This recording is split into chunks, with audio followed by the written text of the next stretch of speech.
சீக்கியர்களுக்கு எதிரான கலவரத்தில் ஈடுபட்டவர்களின் பெயர்களை ராகுல் வெளியிட வேண்டும் என வலியுறுத்தி டெல்லியில் உள்ள அவரது பங்களா முன் சீக்கியர்கள் போராட்டத்தில் ஈடுபட்டனர்.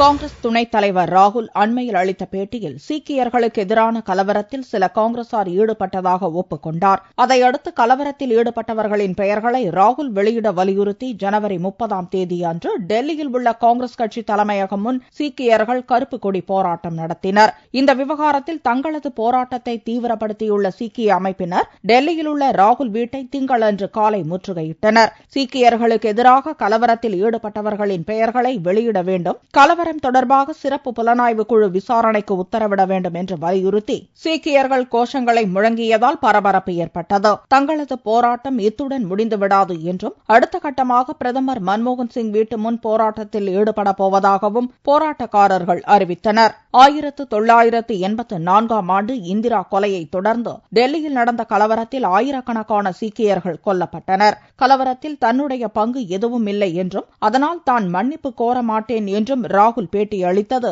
சீக்கியர்களை கொந்தளிக்க வைத்துள்ளது.